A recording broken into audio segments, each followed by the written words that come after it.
The sound of a train whistle in wartime carried more than steam and iron. It carried dread. People knew that when the whistle cut through the night, it did not always signal hope or rescue. It often meant departure with no return. In 1944 and 1945, as the war dragged across Europe, the railways were veins pumping not just supplies and soldiers, but also the desperate, the sick, the imprisoned.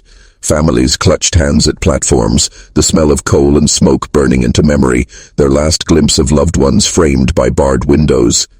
Some trains reached their destinations, others did not. One train left a small station in the dead of winter, loaded with passengers who would never be seen again. Records show the departure clearly: time, location, head count. The station master signed his name at the bottom of the ledger, his ink still preserved in fragile pages. What does not exist is an arrival. No station ever claimed the train. No archive carries its paperwork. It is as if the moment the whistle faded into the frozen night, the carriages dissolved into silence. There were stories from villages along the line, fragments of memory that refused to die. Old farmers recalled hearing the clatter of wheels on steel tracks, louder than usual, groaning like something burdened beyond its limits. Some claimed they heard cries carried on the wind that night, faint but unmistakable, voices pressed against wood calling for air. Yet no derailment was found, no wreckage, no survivors staggering through the countryside, only stillness, as if the earth itself swallowed the train whole. The war provided convenient explanations. Papers were lost. People perished unrecorded. The sheer volume of death allowed disappearance to pass unnoticed. But silence of this size is heavy. Entire trains do not simply vanish. Hundreds of souls do not simply dissolve into rumor. The train became known, in whispers, as the forgotten train, a journey that began in smoke and ended in nothing. For those who still wait, who never received bodies or answers, it is more than history. It is a wound that refuses to heal, a reminder that death is not the only terror. Erasure can be worse. Some stories are not whispered around campfires because they never ended. They continue moving, clattering forward in the dark, unseen, but never gone. And if you listen closely on certain nights, across fields where tracks once cut through earth, some claim you can still hear the whistle of a train no one ever saw arrive. By the final years of the war, Europe's railways were arteries stretched to breaking. Tracks that once carried commerce and life were consumed by endless transports of soldiers, weapons, prisoners, and refugees. The rhythm of iron wheels over steel had become the pulse of desperation itself. At small stations, scattered across the countryside, families gathered in silence, watching as sealed carriages rolled past, their windows blacked out or barred, their interiors hidden from view. The air was thick with coal smoke, the smell of burning mingling with the scent of damp clothing and fear. Each departure was a fracture in the community, another set of voices swallowed by the whistle of the engine, another set of lives reduced to paperwork and silence. It was within this chaos that one particular train emerged in memory. A train that departed in 1944 during the dead of winter, loaded beyond capacity with men, women, and children. To the Clarkson officials, it was nothing more than another scheduled movement, recorded in neat handwriting on a yellowing page, its time of departure noted with precision. But to those who saw it leave, there was something uncanny about the stillness that clung to it. Witnesses described the guards as unusually silent, their faces fixed with expression, irons colder than usual. Lanterns that normally swayed in the dark were extinguished quickly, plunging the carriages into shadow. It seemed less like a train in transit than a ritual being carried out, the destination known only to those inside the locomotive. For the families who stood at the station that night, there was no sense that they were saying goodbye forever. They believed the train would travel the length of its route and deliver their loved ones to a place of record, whether that meant a camp, a hospital, or a field of labor. The assumption was that they would at least know where, that a letter might someday arrive with a place name written in black ink, that a body might be found even if life was not spared. The reality would cut deeper than death. The train left, the families waited, and nothing came back. No letter, no body, no word.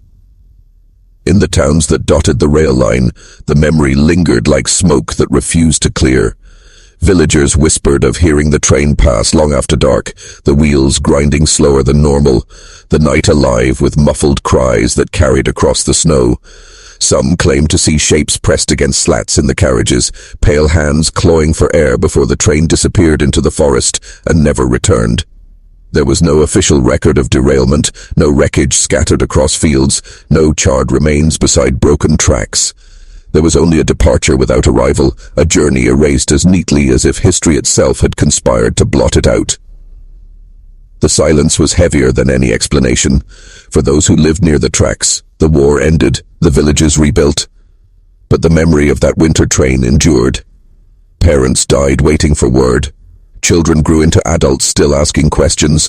Generations handed down a story that felt more like a curse than a memory. The forgotten train was not just an event lost in chaos. It became a wound carved into the collective soul of those who knew what they had seen and could never prove. The mystery begged, and not in a moment of discovery, but in the slow accumulation of silences. At first, there was nothing remarkable about the train's departure. The paperwork was signed, the ledger marked, the guards accounted for. The whistle blew into the night as countless others had before. But days passed, and then weeks, and no word of its arrival reached the stations down the line. Clerks searching their ledgers found gaps where names should have been recorded. Letters sent by families were returned with no recipient. Railway officials issued vague assurances, claiming the train had been redirected due to bombings or delayed by damaged tracks. But the excuses crumbled under their own weight. No delay could stretch into months. No detour could erase hundreds of lives. Villagers living near the tracks began to speak of strange occurrences on the night of its passage. One farmer swore he had seen the train crawl past his field at an hour when no schedule permitted, its lanterns extinguished, its cars groaning as though overloaded. He claimed he heard cries carried on the wind, though the windows were sealed and the doors bolted. Another witness, a young boy at the time, remembered peering from his attic window and seeing pale hands slip between wooden slats, only to vanish as the train disappeared into the forest.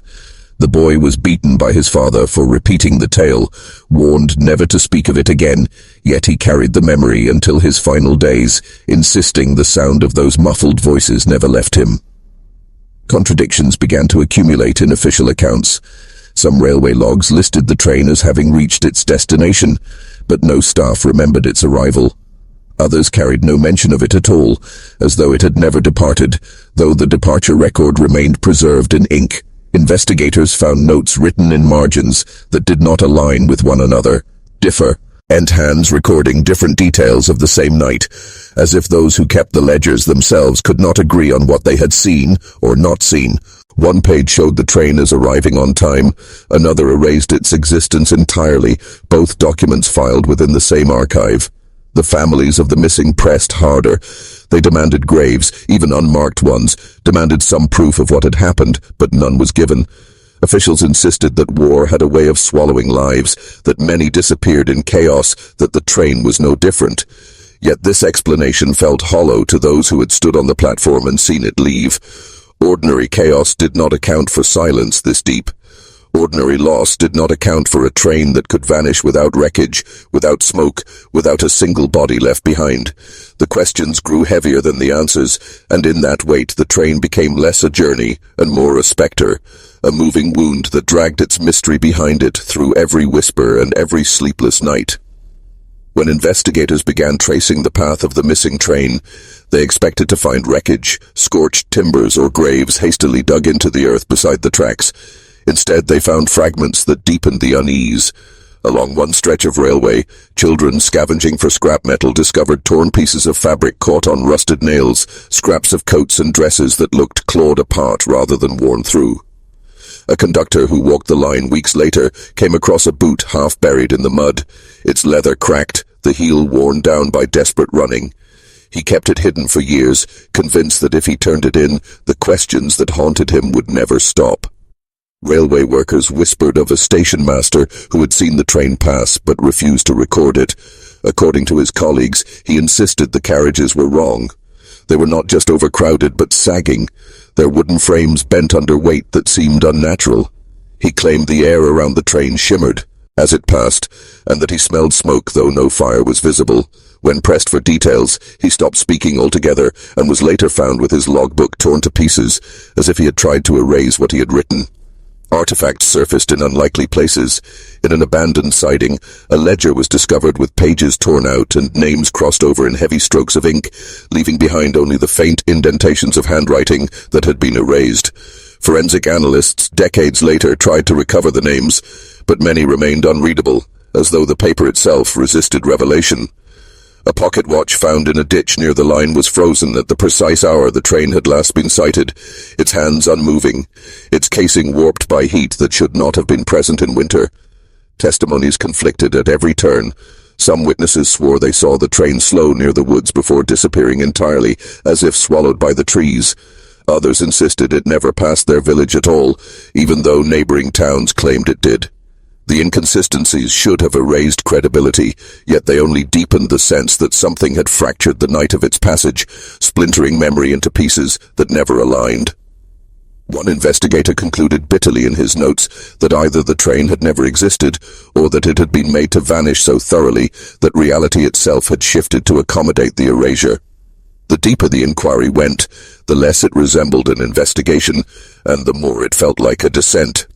There was no single piece of evidence strong enough to close the case, yet the accumulation of scraps and whispers created an image that refused to settle. A train that had carried voices, cries, and bodies into the night, and left behind only fragments that felt deliberate in their incompleteness, as if someone or something wanted the train remembered but never explained. The silence left by the train seeped into families like a poison that could not be expelled. Mothers who had stood on platforms waving goodbye lived the rest of their lives with their arms half raised, as if the gesture had frozen inside them. Fathers spent years walking the length of tracks with lanterns in hand, refusing to accept that there was nothing to find. Children grew into adults without graves to visit, carrying photographs of the vanished pressed flat against their hearts, always hoping that someday, somehow, a name would be restored to the world of the living. The absence was more cruel than death, because it did not end. It lingered, demanding explanation, offering none. In the villages along the route, the story of the forgotten train became something darker than history.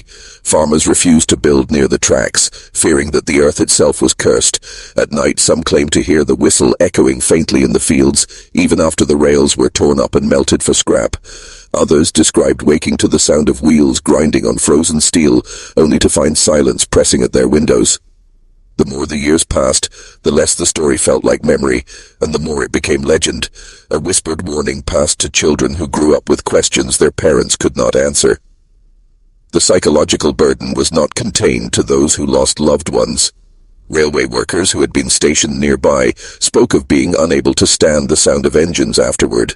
Some abandoned the profession altogether, convinced that each whistle was calling them into the same silence that swallowed the passengers.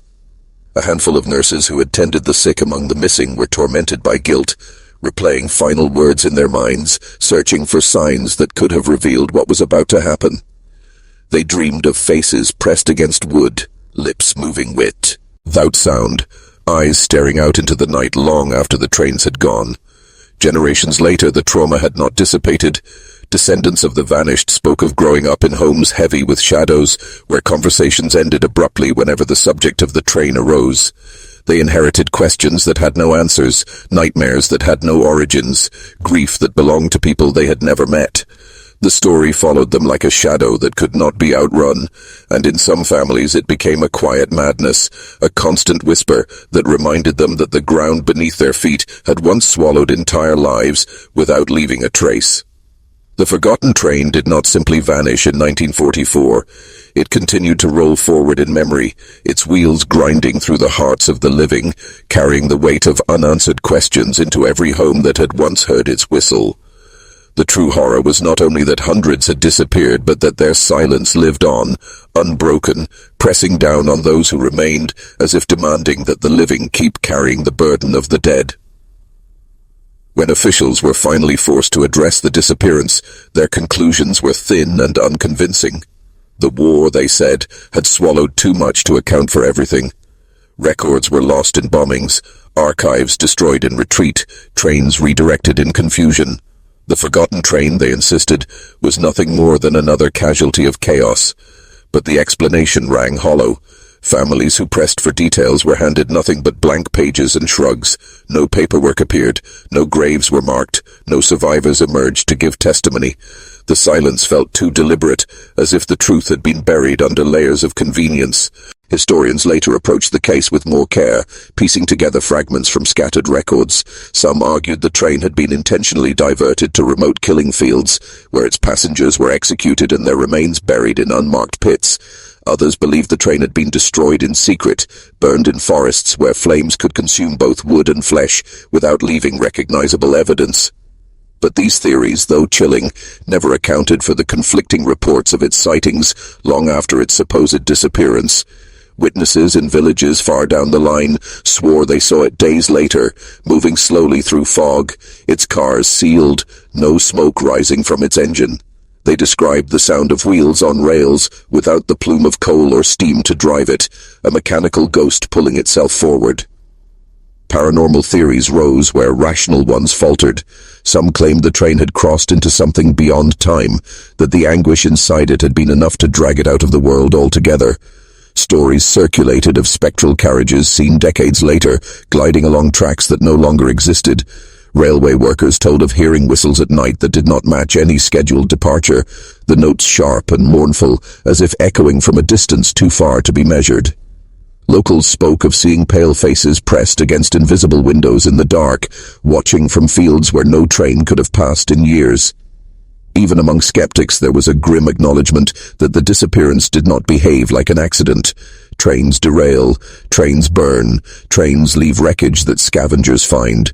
But this train left nothing. Only its departure was recorded, only its absence endured. Every theory explained part of the mystery, but none of it whole. Official records insisted it never arrived. Witnesses insisted it never stopped. Memories stretched, head thin, contradicting one another, yet refusing to vanish entirely. The investigations left more unease than closure. Each theory became another layer of uncertainty, another reminder that the train had not only been forgotten by history, but perhaps erased from it.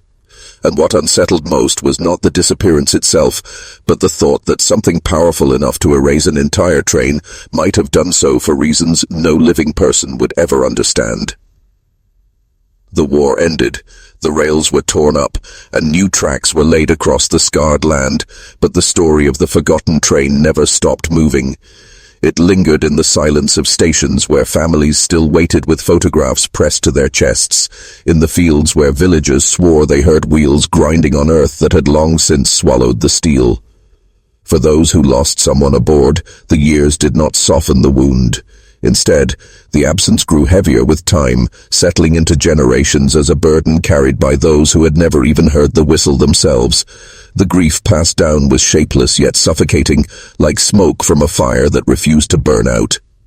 The train became more than a disappearance. It became a symbol of what it means to be erased, to vanish, not only from life but from record, to be denied even the dignity of a place in history. Survivors of the war spoke of death often, but when the conversation turned to the forgotten train, voices fell to whispers, as though to name it too loudly might call it back. In some towns, children grew up fearing the sound of whistles in the night, told that if they followed the noise they would never return. In others, families lit candles near abandoned rail lines, convinced the souls of the passengers still wandered, searching for a destination that never existed. What makes the story unbearable is not just that hundreds died, but that no one can say where or how. A death without a grave is not a death at all, but a suspension, a half-life that traps both the lost and those who mourn them. The forgotten train embodies that suspension, an endless journey with no station at the end, a procession that cannot stop because no one will claim it. The true horror is not the train itself, but the silence it left behind, the emptiness that grows heavier with each year it remains unanswered. And so the whistle echoes on in memory, sometimes faint, sometimes deafening, always reminding those who hear it that the line between history and myth is thinner than it seems. Perhaps the train never arrived because it was never meant to. Perhaps it continues to roll through nights unseen, its carriages filled with the weight of those erased, searching for a place that will acknowledge them. The question that lingers is not where the train went, but whether it ever truly stopped.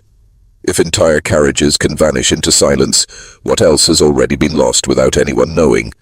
How much of history has been erased not by fire or war, but by the deliberate weight of forgetting? If this story unsettled you, remember, there are more silences buried beneath history, more journeys that never ended, more questions that still wait in the dark. Like this video, share your thoughts in the comments, and subscribe to the channel, because some trains never stop moving, and the next whistle may already be calling for you.